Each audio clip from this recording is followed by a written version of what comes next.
quatrième paragraphe, on parle de sommes et produits doubles. Ce sont des sommes et produits qui sont indexés par deux variables au lieu d'une seule variable. C'est-à-dire l'ensemble d'indexation, c'est une partie de n au carré. Proposition, somme double sur un domaine rectangulaire.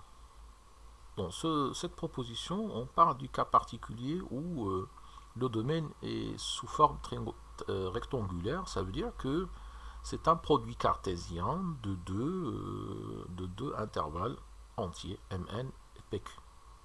Et on prend une famille indexée dans ce domaine, une famille de complexes.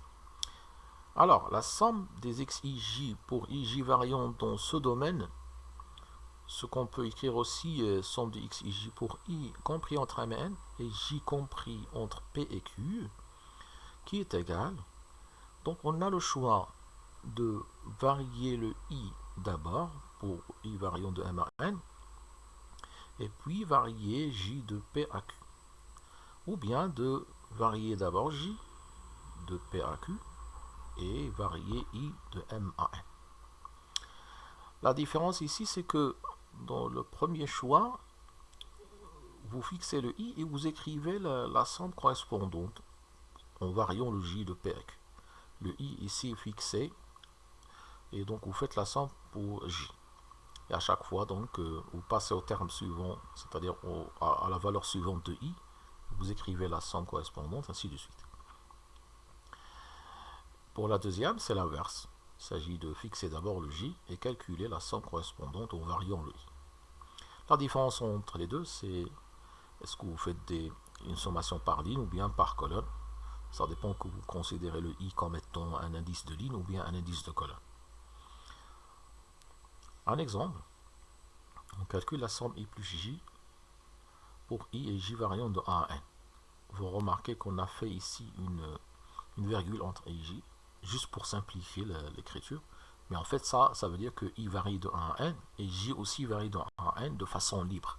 Aucune condition sur i et j. Il n'y a pas de lien entre i et j.